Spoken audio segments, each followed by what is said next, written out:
जिथे स्वामी पाय तिथे न्यून काय, स्वये भक्त प्रारब्ध घडवी हिमाय। श्री स्वामी समर्थ। आजचा व्हिडिओ एक छोट्याशा गोष्टीने सुरू करूया। एका राज्यात खूप दानशूर राजा होता। गावात कोणी साधू आले तर त्यांना राजमहालात येण्यासाठी विनंती करायचा। ते पधारले की त्यांची सेवा करायचं। त्यांच्या भोजनासाठी चांदीची भांडी असायची। पण एके दिवशी एक अजब गोष्ट घडली। जेवायला आलेल्या एका साधूने जेवण झाल्यावर तिथला चांदीचा तांब्या आपल्या झोळीत घातला आणि तेथून निघून गेले। हे पाहून राजाला आश्चर्य वाटले आणि खूप वाईटही वाटले। पण त्यापेक्षा अजब गोष्ट अशी झाली की चौथ्या दिवशी ते साधू परत आले। तो चांदीचा पेला राजाला परत देत क्षमा मागून त्यांनी राजाला प्रश्न विचारले, हे राजन, मला भोजनामध्ये जे अन्न खाऊ घातले होते ते कोठून आले होते?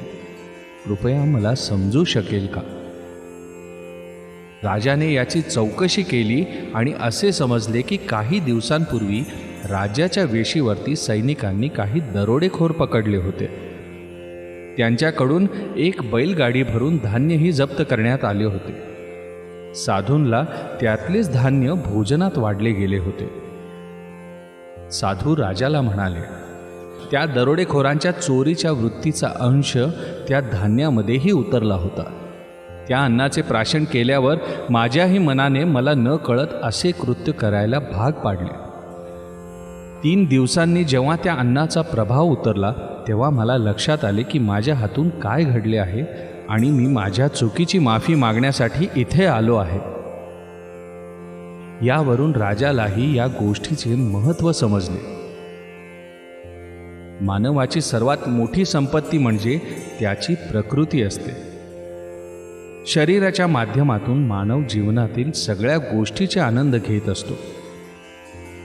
आपली प्रकृती चांगली ठेवण्यासाठी अन्न हे खूप महत्त्वाचे आहे।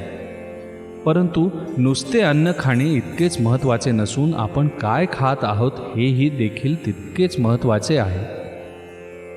आपल्या शास्त्रात अन्न हे पूर्ण ब्रह्म मानले जाते। या अन्नाबाबतीत महत्त्वाचा वाटा असतो ते आपल्या घरातील माता भगिनींचा, जे हे अन्न प्रेमाने आपल्या कुटुंबासाठी बनवतात। पण ही गोष्ट तुम्हाला माहीत आहे का? तुम्ही ज्या भावाने स्वयंपाक करत असता तुमच्या त्या भावाचा अंश त्या अन्नामध्येही उतरत असतो, मग तो चांगला असो की वाईट। आपल्यापैकी जवळजवळ सगळ्याच माता भगिनींनी हे वाक्य एकदा तरी आयुष्यात ऐकलेच असणार। आज माहेरचे लोक आले आहेत म्हणून जेवण जरा जास्तच चांगलं बनवलेलं दिसत आहे। ही गोष्ट आपल्या घरचे लोक भलेही चेष्टेत बोलत असतात, पण त्या गोष्टीत थोडेफार तरी सत्य असते। जेव्हा कुणी आपल्या माहेरचे लोक येणार असतात किंवा एखादा खूप आनंदाचा प्रसंग आपल्या आयुष्यात येतो तेव्हा आपल्या मनाची अवस्था तुम्ही आठवून पहा। आपण त्यावेळी पूर्णपणे आनंदात असतो। मनात दुसरे काही टेन्शन नसते, दुसरा कुठलाही विचार नसतो आणि हाच आनंदाचा भाव आपण त्यावेळी केलेल्या स्वयंपाकात उतरतो, जो पुढील 3 ते 4 दिवस ते अन्न खाणाऱ्याच्या स्वभावातही काही प्रमाणात दिसून येतो। पण आपले आयुष्य हे सुखदुःखाचे एक मिश्रण आहे। जगात अशी कुणीच व्यक्ती भेटणार नाही की ज्याच्या वाटेला फक्त सुख आणि आनंद आले आहे किंवा फक्त दुःख आणि अडचणी आल्या आहेत।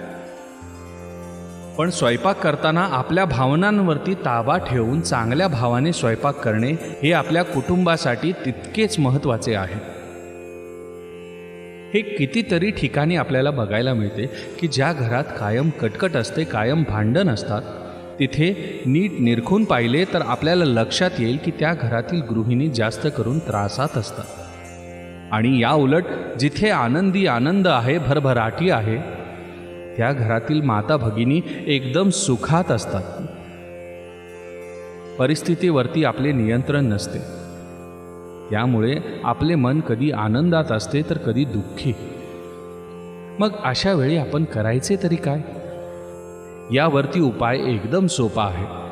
आपल्याला एकच गोष्ट करायची आहे, आपल्याला श्री स्वामी समर्थ या मंत्राचे किंवा स्वामींच्या तारक मंत्राचे एखादे ऑडिओ लावून ठेवायचे आहे.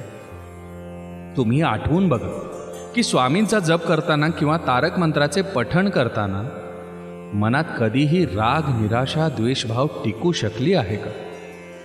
मी खात्रीने सांगू शकतो ते शक्यच नाही. जिथे स्वामी पाय तिथे न्यून काय. स्वामी नाम घेताना ऐकताना आपले मन कायम प्रसन्नच राहणार आहे. म्हणून आपल्याला एक प्रयोग करायचा आहे.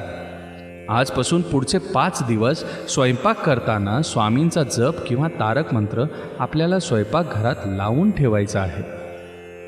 मग 6व्या आणि 7व्या दिवशी आपल्या घरच्या सदस्यांच्या वागण्या, बोलण्यात आणि आपल्या घरच्या वातावरणात किती चांगला फरक पडला आहे ते तुम्ही स्वतः अनुभव करू शकाल.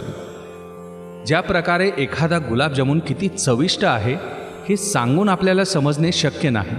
यासाठी आपल्याला तो गुलाबजामुन खाऊनच त्याच्या चवीचा अनुभव घेता येत असतो. त्याच प्रकारे या उपायाचे फायदे नुसते हा व्हिडिओ बघून समजणार नाही.